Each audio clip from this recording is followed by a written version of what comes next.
Bismillahirrahmanirrahim. Assalamualaikum warahmatullahi wabarakatuh.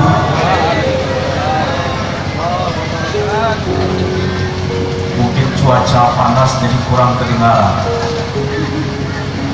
Diulang sekali lagi. Cuman lebih lipat pun sebuah kalau semangat. Daun salam, daun bidara. Ibu-ibu tahu daun salam sih kok? Apa gunung? Alat untuk masak kopi. Daun bidara biasanya digunakan oleh para praktisi ruqyah untuk ruqyah, untuk usir setan. Mudah-mudahan dengan disebutnya daun bidara, godaan-godaan setan makin jauh dari kita. Saya ulangi lagi, daun salam, daun bidara. Bapak Ibu yang semangat menjawab salam, insya Allah langsung masuk surga. Auto asal umat Nabi segala masuk surga. Cuman ada yang langsung, ada yang transit. Kita lebih memilih kelompok pertama, langsung masuk surga. Kalau transit masuk juga. Andai setahun transit di neraka, perbandingannya satu hari setara 1000 tahun di dunia. Panas kini saja baru hitungan jam bapelik. Maksudnya kalau kami tahun pada siko bapelik juga masuk Melayu keringat. Insya Allah kita semua nanti digolongkan pada Allah menjadi ahli surga. Amin ya rabbal alamin. Alhamdulillah, wassalatu wassalamu ala rasulillah wa ala alihi wa sahbihi wa mawalah. Ashhadu an la ilaha illallah wahdahu la syarika lah wa ashhadu anna Muhammadan abduhu wa rasuluhu sallallahu alaihi wasallam la nabiyya wa la rasula ba'dah. Allahumma salli wa sallim wa barik ala sayyidina Muhammad wa ala alihi wa ashabihi ajma'in wa man tabi'ahum bi ihsanin ila yaumiddin, amma ba'd. Faqala jalla wa 'azza fi kitabil aziz, a'udzu billahi minasy syaithanir rajim. Bismillahirrahmanirrahim. Subhanalladzi asra bi 'abdihi lailan minal masjidil haram ilal masjidil aqsa alladzi barakna hawlahu linuriyahu min ayatina innahu huwas samiul basir. Wa qala sallallahu alaihi wasallam fima ma'na as-salatu mi'rajul mu'min. Sadaqallah wa sadaqa rasuluhul karim wa nahnu ala dzalika minasyahidin. Sama-sama kita hormati unsur pemerintahan. Dalam hal ini ada Bapak Camat dari Kecamatan Bandeman, Bapak Kapolsek atau yang mewakili Polsek Kecamatan Ibu yang tadi telah memberikan sambutan di hadapan kita semua. Sama-sama kita hormati, sama-sama kita muliakan dan kita banggakan tentunya orang tua kita, ayahanda kita, penggagas, pendiri Pondok Pesantren Zohirul Islam. Jadi Bapak Ibu, saya kenal dengan ayahanda Ustaz Fahrul, kenal nama semenjak masa remaja. Jadi waktu saya seumuran MTS, nama Ustaz Fahrul itu sudah tersiar di suku Pekar X Marga Ketahun, termasuk dusun saya Pagar. Atas izin Allah, kenal nama alamu Mahbu batemu iki uhang wahikona. Ternyata beliau masih muda. Padahal saya kenal dulu masih kecil, itu awet muda luar biasa. Kita mudah-mudahan selalu dipanjangkan umur oleh Allah, sehat dimudahkan dalam mengurus pesantren ini. Dan kita muliakan juga perintis pendiri ya pondok pesantren kita Shofirul Islami, Ayahanda Abuya Hamdani Kasim. Semoga Allah panjangkan umur, Allah sehatkan, dimudahkan rezekinya. Dan tentunya yang kita banggakan anak muda, tapi luar biasa kontribusinya terhadap kita masyarakat Pekal, khususnya umumnya warga kecamatan Ibu, lebih tepatnya desa Bulai Payung, Adinda Abi Shofirul Islam ya. Jadi saya pun mengenali beliau baru beberapa waktu, dan ternyata beliau juga termasuk salah satu alumni Masjid Raya Baitul Izzah pada Harapan Pondok Bumi. Biasanya alumni dari Masjid Raya Baitul Izzah pada Harapan itu luar biasa. Pertama tentu dari segi suara, dari segi bacaan Al-Quran, dari segi pemahaman keagamaannya tidak dilakukan lagi. Alhamdulillah menjadi suluh, menjadi penerang di daerah kita desa Bulai Payung dan umumnya Kabupaten Bukomuko, termasuk juga Provinsi Bengkulu. Insya Allah sinarnya nanti, sekarang saja baru 2 tahun, sinar Zahirul Islami telah sampai ke Kerinci, sinar Zahirul Islami telah sampai ke Medan.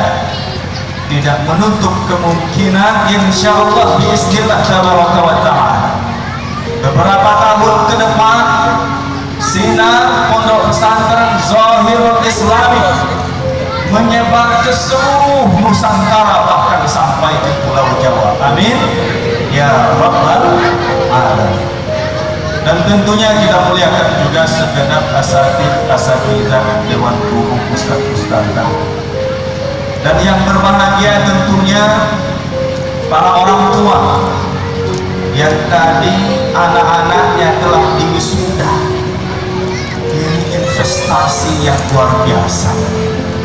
Betul yang disampaikan oleh Bapak Polisi tadi, luar biasa. Bapak Polisi kita ya tersentuh hatinya dalam menyampaikan sambutan, melihat mulianya acara ini sampai beliau meneteskan air mata, karena beliau juga mempunyai orang anak di pondok pesantren. Insya Allah ini akan menjadi investasi sepanjang masa. Bahkan ketika kita para orang tua sudah masuk ke dalam liang lahat, hancur lebur, tidak hanya daging dan tubuh kita, tulang belulang sudah hancur dimakan tanah, tetapi kita masih dapat merasakan kiriman-kiriman dari investasi yang kita tanam, karena kita menyekolahkan anak-anak kita di sekolah agama. Bapak Ibu jamaah yang hadir dalam majelis ini, insya Allah semua kita walaupun berpanas-panas, belum seberapa ini Bapak Ibu dengan panasnya pada mahsyar. Matahari jarak dengan bumi masih miliaran tahun cahaya, tapi panasnya Bapak pilih tahu. Bagaimana mungkin nanti ketika matahari itu diletakkan sehasta di atas kepala kita, dogi pakai sing atap langsung ya palung au terkena senatan panasnya cahaya matahari. Nah insya Allah ketika kita nanti berada di padang mahsyar, tidak ada pepohonan, bahkan rumput sehelai pun tidak tumbuh, tidak ada yang bisa dijadikan naungan di saat itu. Ada 7 golongan yang mendapatkan naungan di sisi Allah Subhanahu wa ta'ala. Mudah-mudahan kita termasuk yang mendapatkan golongan dan yang 7 itu. Amin ya rabbal alamin. Bapak Ibu jamaah rahimakumullah, kehadiran kita kesempatan ini, di samping kita tadi sudah menyaksikan bersama wisuda haflah khatam Al-Quran sekaligus khatam kitab Amsilah. Ini yang istimewa pada kegiatan khatam Al-Quran yang saya hadiri dalam kesempatan ini. Saya telah beberapa kali Pak Ustadz hadir dalam acara khataman Al-Quran, cuman sebatas khataman Al-Quran saja. Dan sekarang Bapak Ibu, kita dari satu sisi patut berbangga, bersyukur dengan menjamurnya rumah-rumah tahfiz Al-Quran, dan bahkan di kota Bengkulu saat ini untuk mencari rumah tahfiz tempat anak-anak kita menghafal Al-Quran tidaklah sulit. Tanya saja di mana tempat rumah tahfiz, pasti banyak orang yang menunjukkan di sini, di sana, di situ. Dan bahkan saat ini di sekolah-sekolah formal pun, sekolah umum berbasis agama, sudah banyak di sana para penghafal Al-Quran. Alhamdulillah, dari suatu sisi kita patut bersyukur.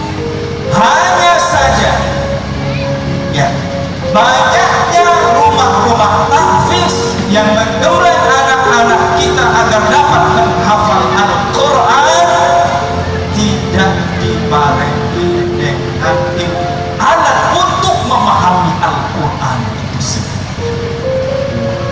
Nah, ini dari satu sisi bagus. Cuma kalau tidak hati-hati, Al-Quran ketika digunakan tanpa ada alatnya berbahaya, bisa menimbulkan penyimpangan nanti. Kalau Al-Quran itu digunakan tanpa menggunakan alat, dan ini istimewa untuk tahfiz kita. Di samping anak-anak kita menghafal Al-Quran, mereka juga diberkati dengan ilmu alat untuk memahami Al-Quran. Karena Al-Quran itu kalau sekedar dihafal, iya, mohon maaf ini, burung beo itu baca Al-Fatihah setiap pagi, hafal dia, tetapi dia tidak tahu maknanya apa, kandungannya apa, maksudnya apa. Itulah pentingnya betul menghafal Al-Quran penting, tetapi memahami isi yang terkandung di dalam Al-Quran itu jauh. Nah, untuk bisa paham tidak sembarangan, gak cukup berbekal terjemahan, harus ada alatnya. Subhanallah, baru 2 tahun ini Abi pesantren kita. Tadi kita sudah menyaksikan bersama bahasa pesantrennya yang bertulis model itu, ya kalau bahasa awamnya Arab gundul. Ngapa gundul? Tidak bebumbung, jodoh bumbung. Awak yang awam usahkan Arab gundul. Ngambak bumbung panjang sekalipun itu satu obat. Aku lagi dicampur bumbung, betul nggak? Arab kan? Iya. Dalam waktu 2 tahun anak-anak kita sudah sanggup membaca, mengeja, dan bahkan setiap baris itu ya mereka mampu menjelaskan alasannya dengan dalil-dalil yang sudah diciptakan. Ya, kitab Amsilah, ya, itu luar biasa ya. Ini metode mudah untuk belajar kitab. Bersyukur Bapak Ibu yang telah menitipkan anak-anaknya di pesantren ini. Saya yakin insya Allah barokah ilmu dari guru termasuk pendidik atau pendiri pondok pesantren ini, Ayahanda Bapak Ustadz Bahru. Jadi Ustadz tadi sudah saya sampaikan ketika saya mendapat konfirmasi dari Adinda Abi Zohir Islami bahwa saya akan mengisi di sini, kemudian dibuat posternya, di situ tertulis nama Ustadz Ayahanda Bahru. Saya teringat dulu nama ini sudah saya kenal. Lalu kebetulan di kampus tempat saya mengajar, saya kebetulan menjadi dosen di Universitas Islam Negeri Fatmawati Soekarno Bengkulu, bergabung di sana semenjak tahun 2015, mulai dari tenaga kontrak, dosen tetap non PNS, waktu itu masih moratorium pengangkatan. Lalu tahun 2019 ada buka formasi 40 orang calon dosen, kebetulan saya ikut, dan dari Pekal, suku Pekal ini ikut 2 orang. Saya ex Marga Ketahun, sahabat saya Ilham Sukri, ex Pekal Marga Ibu Dusun Tulau, dan kami bersahabat. Kebetulan kami dua-duanya sama-sama alumni Al-Azhar Mesir. Ketika di Al-Azhar kami pun bersahabat, lalu di ruang dosen pun kami duduknya berdampingan. Terus saya nampakkan formulir itu, kenal dengan Ustaz ini. Ya, ini guru saya ketika saya dulu sekolah di MTS 1 ini. Terbayang oleh saya ketika mengajar di MTS saja, dalam melaksanakan tugas kedinasannya, berkah ilmunya telah ada anak-anaknya sampai ke Al-Azhar, apalagi nanti sudah punya pondok pesantren sendiri.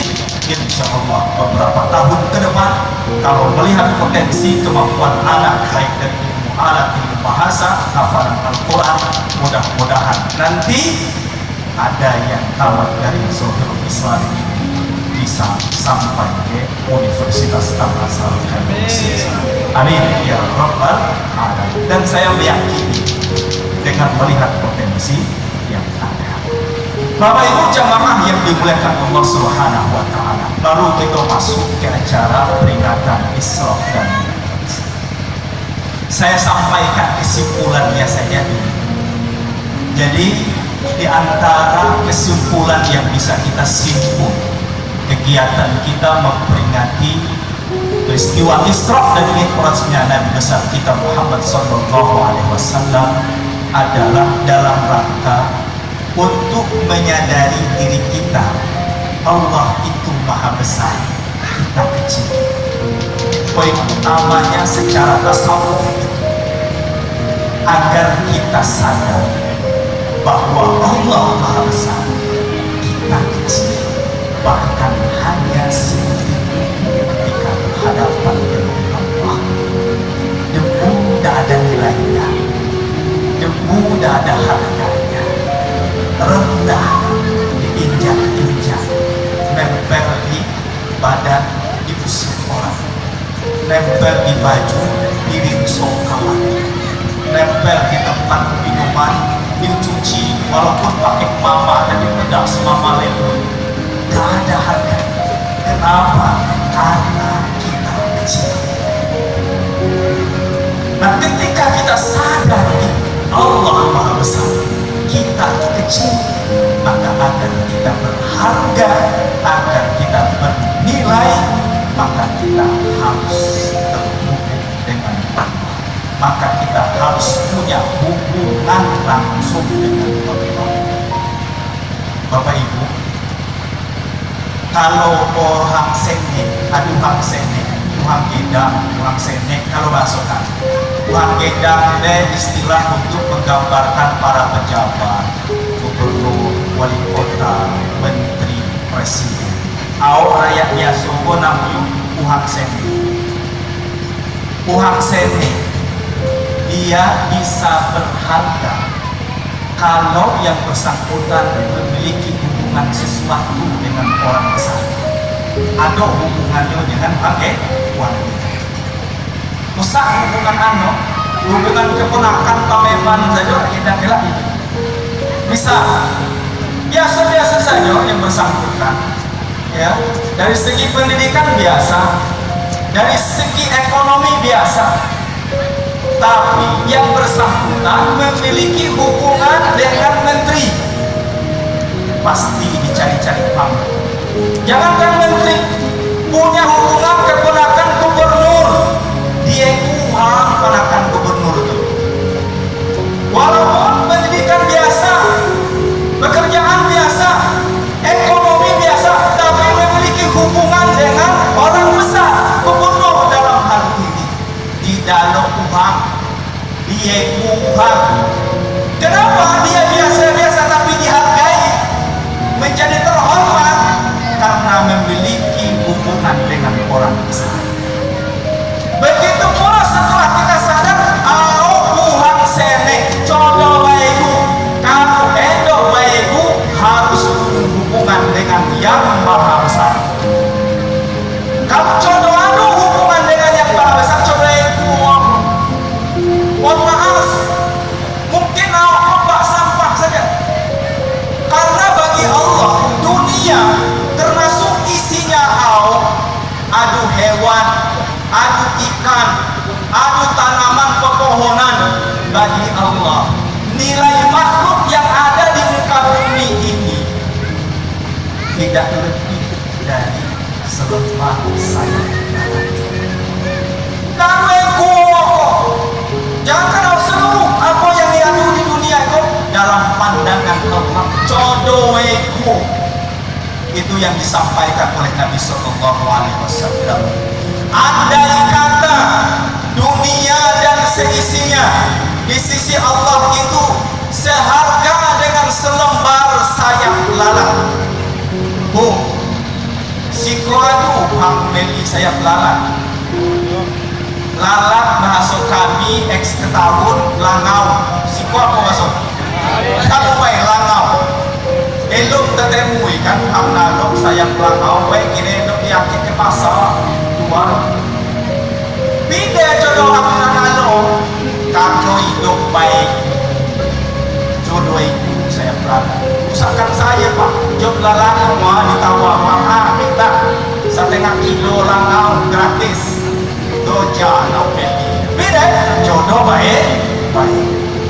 Kata Rasulullah, andai dunia dan seisinya di mata Allah itu setara harganya dengan selembar sayap lalat, masaqqa minha kafiran walau subbatan ma, niscaya Allah tidak akan memberi minum dari dunia itu walaupun seteguk kepada orang-orang yang tidak percaya dengannya. Sampai baik lebih pada orang-orang yang tidak percaya kepada Allah. Kalau sekiranya dunia ini di mata Allah senilai dengan selembar sayap lalat.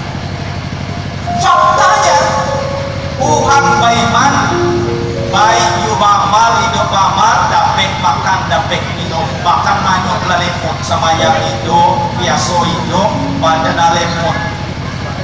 Iya, contoh kenapa walaupun itu hidup beribadah kepada Allah. Jangankan orang Islam lah baiman ngan hidup baiman hidup percaya kepada Allah sang pencipta numpang tepek tinggal yang diciptakan oleh Allah kok malah lebih sejahtera dari sisi harta materi uang. Apa tando dunia jodoh ya dunia jodoh itu tidak ada harganya, termasuk kita di dalamnya tidak ada harganya.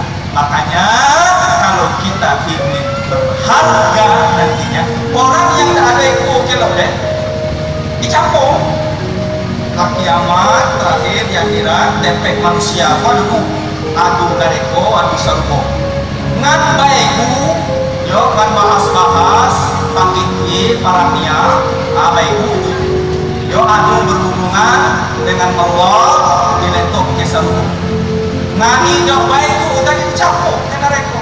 Kalau dicampur diletok dienang anu baik pada kau konalah dicampur disiksa adungan yendam depet baik sama pada kau ayam kan kolam itu ada kalau kita rekod di kolam depet kau nenang karena usbilah satu awal wah iyo warung ada iyo ada kolam di rekod depet penduduk di nenang ya cuman ayah isi kolam udah baca tanah yo di pinggirnya dijaga wek malaikat seram-seram setiap kali yo endok nepi endok nangek di muka malaikat itu talembuk batu gedang yo dibuka balik nanti Itulah sasaran mereka. Yo adungan setrika, adungan dipanggang, adungan lidah gergaji dipakai dipotong pakai gergaji dan mencap-mencap. Itu doa itu memang tidak baik. Memang tidak baik. Nah, Bapak Ibu jamaah yang dimuliakan Allah Subhanahu wa taala, kesimpulannya dengan kita memperingati Isra dan Mi'raj ini tujuannya melihat kebesaran Allah. Setelah kita lihat Allah itu besar, betul Allah Maha besar, tertanam di dalam hati bahwa benar Allah Maha besar, sadar diri awak senek jodoh itu, kalau itu harus memiliki hubungan dengan Allah, bukan hubungan kerabat. Cuma cara awak punya hubungan dengan Allah, cara lewat ini. Itu betul sekali. Likulli syai'in tariqun. Kalau awak hendak menjadi keluarga Allah, adu jalan. Ya adu jalan anda bisa ngakui baik, adu hubungan dengan Allah. Semayang doja, puasa doja, belajar agama doja, nyakola noket tepek pendidikan agama doja. Ngakui ya punya hubungan dengan Allah. Adu jalan. Likulli syai'in tariqun. Segala sesuatu itu adanya itu ilal jannah, ilmu jalan ke surga adalah ilmu. Jadi kalau yang baik, kalaupun Pak Ustaz kami kini oleh 40 tahun lah 50 tahun lah 60 tahun tidak perlu mikir kelok ibu-ibu balik pas rumah bertemu lagi dah atau bapak buyung ya dah aku 3 bulan ngomong izin wih endok masuk pondok pesantren zoni Islam ya ini aku endok belajar agama doki panggung kalau masuk kali PK kalau si koko masuk tidak waktu mulai tidak waktunya ya. Terus apakah kita begini saja tidak bisa mendalami agama? Kita punya generasi, kita punya keturunan. Maka tahun namun tidak sempat sekolah pesantren, tidak sempat belajar mengaji, kini ada kini waktu malas dendam yang baik, namun hidup sempat mengaji, namun hidup sempat mondok. Akhirnya aku ya duano tanamkan tekad dalam hati, kalau bisa sagano akui masuk ke pesantren. Pak polisi saja pesantren Pak polisi saja yuk pesantren. Nah sekarang bersyukur untuk nyekolahkan anak ke pesantren, tidak perlu lagi jauh-jauh. Aku namun penjam mondok Ustaz. Ya, dari Pakaledin, Pulau Kupai, rumahku pesantren lagi ke Kota Bengkulu Pancasila. Dari Pancasila Kota Bengkulu lagi lagi ke Padang Sumatera Barat. Nah sekarang kita sudah ada pondok pesantren di sekitaran. Nah Bapak Ibu jamaah yang dimuliakan Allah Subhanahu wa taala, jadi itulah jalannya dengan kita mendidik anak-anak kita menjadi orang yang berilmu, sekalipun ilmu agama kita selaku orang tua pas-pasan. Nanti Bapak Ibu adu para orang tua yang kaget bukan kepala di akhirat. Kenapa kaget? Karena yang bersangkutan menyadari dia sekolah pas-pasan, mengaji secukupnya, ilmu agama saat baik, ibadahlah pernah buruk. Cuman pasti akhirat kelok malaikat itu memuji para orang tua ini, derajatnya diangkat oleh Allah Subhanahu wa taala sampai yang bersangkutan tidak percaya ini dekat tinggi kedudukan aku isi. Padahal di dunia dulu jodoh yang istimewa. Lalu bertanya si orang tua ini kepada malaikat. Kemudian malaikat menjawab, istighfari walidika, dengan sebab istighfar, doa, ibadah, anak-anak. Jadi kuna cabang lagi untuk mengangkat derajat martabat kita di sisi Allah yang kalau dasar wow jodoh di mata Allah, kecuali kita yang berilmu, kita yang memiliki hubungan dengan Allah Subhanahu wa Ta'ala. Bapak Ibu jamaah yang dimuliakan Allah Subhanahu wa Ta'ala, saya ulas lagi kesimpulannya. Kesimpulan kita adalah memperingati Isra Mi'raj ini guna melihat kemahabesaran Allah. Setelah melihat Allah Maha Besar, sadar Allah itu benar besar. Bagaimana cara melihatnya? Cara melihatnya adalah dengan kita tampilkan kembali jejak yang dilewati oleh Nabi kita ketika diperjalankan oleh Allah minal Masjidil Haram. Jadi start Isra-nya itu dari Masjidil Haram kota Mekah sampai mana? Ilal Masjidil Aqsa. Kapan waktu lailan, pada suatu malam. Jadi dari Masjidil Haram, terima kasih Ustaz, itu pada mahsyar pilih.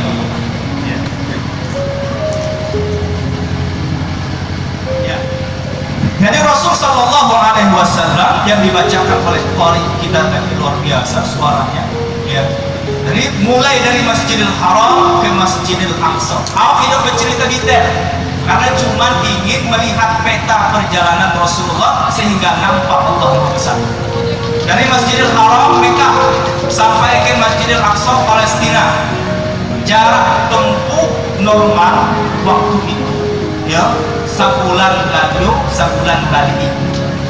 Ketika diukur dengan menggunakan meteran saat ini, dapat ditemukan ukuran Mekah Palestina itu kita bulatkan saja, karena ada yang mengatakan 1.200 km, ada yang mengatakan 1.600, ada yang mengatakan 1.500. Au ami boleh baik jarak Mekah Palestina 1.500 km. Kemudian perjalanan Rasulullah itu apakah sampai di Masjidil Aqsa saja? Tidak. Nabi naik ke atas, naik kalau kami di Bagaden ketahuan ke atas, contohnya naik ke samping, apalagi naik ke bawah, turun ke bawah, naik ke atas, ditemani oleh malaikat Jibril. Rute perjalanannya sampai langit pertama, dan tuh diketuk ke bawah. Malaikat Jibril yang menutup pintu langit pertama. Setelah dibuka, bertanya penjaga pintu langit, siapa? Jibril. Siapa bersamamu? Bersamaku Muhammad. Apakah dia sudah diutus? Yo, telah diutus. Nah, masuk. Pas langit pertama, Nabi kita bertemu dengan Nabi Adam. Terus langit kedua. Di langit kedua sama para langit pertama tadi, telah terbuka ke tengah. Masuk langit kedua, Nabi kita bertemu dengan Nabi Yahya dan Isa. Sampai langit ketiga bertemu dengan Nabi Yusuf. Langit keempat bertemu dengan Nabi Idris. Langit kelima bertemu dengan Nabi Harun. Langit keenam bertemu dengan Nabi Musa alaihissalam. Langit ketujuh bertemu dengan Nabi Ibrahim alaihissalam. Cuma aku indah di langit ketujuh itu. Nabi Ibrahim, kata Rasulullah, sedang bersandar di Baitul Ma'mur. Apa itu Baitul Ma'mur? Baitul Ma'mur adalah Ka'bah bagi penduduk langit. Kata beliau sallallahu alaihi wasallam, ketika beliau dinampakkan oleh Allah keadaan Baitul Ma'mur, setiap hari masuk ke dalam Baitul Ma'mur itu 70.000 malaikat. Ketika mereka keluar sampai kiamat, mereka tidak akan pernah lagi masuk ke Baitul Ma'mur. Apa yang kau pahami? Ternyata malaikat banyak, bukan cuma sakulit dengan kapal, jumlahnya melebihi jumlah manusia, bahkan hidup hidup. Bayangkan satu tiap hari dan itu berganti-ganti terus. Makanya di dalam hadis yang diriwayatkan oleh Imam Al-Baihaqi itu kata Rasulullah, langit itu sampai merintih, ya, tidaklah tersisa 4 jari di langit yang sana itu, melainkan ada malaikat yang bersujud. Makanya ketika turun ke bumi, jumlah malaikat yang banyak turun ke bumi itu pas malam Lailatul Qadar. Inna anzalnahu fi lailatul qadr wa ma adraka ma lailatul qadr. Lailatul qadr khairum min alfi syahr. Apa yang terjadi pada malam itu? Malam Lailatul Qadar, tanazzalu alaihimul malaikah wa ruhu fiha min rabbihim. Jadi pada malam itu malaikat banyaknya, kata Rasulullah, melebihi jumlah yang bisa kita hitung. Awak yang bisa kita itu mulai paling senek selai 1, 10, 100, 1000, 1 juta, 1 miliar, 1 triliun habis. Di atas 1 triliun itu kan habis. 1 triliun, 1 triliun, 1 triliun, 1 triliun. Iya. Nah, jumlah malaikat yang turun pada malam Lailatul Qadar itu melebihi jumlah yang besar lagi. Itu terkait dengan Baitul Ma'mur. Luar biasa sekali.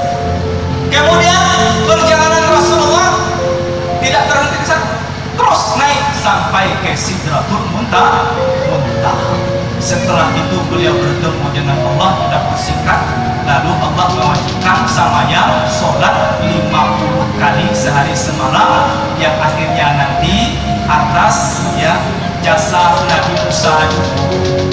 Jadilah selesai Nabi kita bertemu dengan Nabi kita Muhammad sallallahu alaihi wasallam, bertemu dengan Allah, mendapatkan wahyu 50 kali semayang sekali sehari semalam. Atun lagi kita bertemu lagi Nabi Ibrahim. Nabi Ibrahim diam saja, tidak ada tanya-tanya. Pas langit ke-6 bertemu dengan Nabi Musa. Nabi Musa kok kalau bahas orang mudu kini kepo, apa kena kepo, tahu itu kepo. Kepo itu ingin tahu. Nah, bertanya ulat Nabi Musa kepada Nabi Muhammad, apa ngani dapet dari bertemu dengan Allah. Dijawab sama yang 50 kali sehari semalam. Hai kecil Nabi Musa, hidup kasanggup, yo hidup kasanggup kue umat kamu. Balik lagi minum keringat sampai akhirnya bakubang tinggal 5 kali sehari semalam. Yakin balik semenjak itu sama yang di waktu wajib bagi umat Islam tanpa terkecuali itu. Jadi Bapak Ibu, aku bihi ilmu caro awak hidup wajib sama yang tinggal hidup pada suhu dulu saja ilmu ambil pernah kelok yo kalau kan hidup sama yang kalau kan kerja sama yang. Ilmu pertama, orang Islam tidak sholat tidak berdosa. You harus duduk sene. Ibu-ibu tahu duduk sene di sini? Anak kecil orang Islam tidak sholat tidak berdosa. Bisa awak duduk sene lagi? Tidak bisa, itu habis menanggung. Tidak bisa kalau menjadikan ilmu. Ayo. Yang kedua, orang Islam lah balik lah dewasa, bukan lagi budak sene, hidup badoso sama yang anu. Apa itu? Gilu. Harus gilu. Kalau gilu orang Islam lah edan, bahkan lah benar hidup sama yang. Jangankan sama yang sama yang Idul Fitri, Idul Adha saja itu hidup hidupkan bagus. Akhir-akhir itu cara yang kedua, jangan kalau koyak wajib sama poinnya konai lah sama yang konai lah yang mengangkat derajat awak nanti. Iya, dengan sama yang koera manusia yang tadi hanya bagaikan debu lebih rendah dari selembar sayap lalat, dengan sama yang Mi'raj terangkat hubungannya dengan Allah Subhanahu wa Ta'ala. Nah, Bapak Ibu jamaah yang dimuliakan Allah Subhanahu wa Ta'ala, samayang kok di samping wajib, tapi juga harus menjadi prioritas utama Allah. Jangan sampai nanti semayang sekedar semayang saja. Ya, karena semayang ini urusan yang paling penting dalam hidup kita yang harus kita urus. Kuncinya satu-satunya itu. Kalau kita ingin bermartabat, kalau kita ingin berharga di mata Allah, dari sebutir debu naik menjadi orang yang mulia, kunci utamanya terletak pada sholat, terutama sholat lima waktu. Kalau tidak sholat, kita menjadi tidak berharga. Dan bahkan untuk menempatkan orang-orang yang tidak berharga karena dia tidak mengerjakan sholat, Bapak Ibu, kalau aulia untuk ibadah-ibadah yang lain yang hukumnya wajib, kalau ditinggalkan hanya diancam dalam bentuk siksaan. Misal orang Islam sudah wajib berzakat, tidak membayar zakat, ancamannya bentuk siksaan.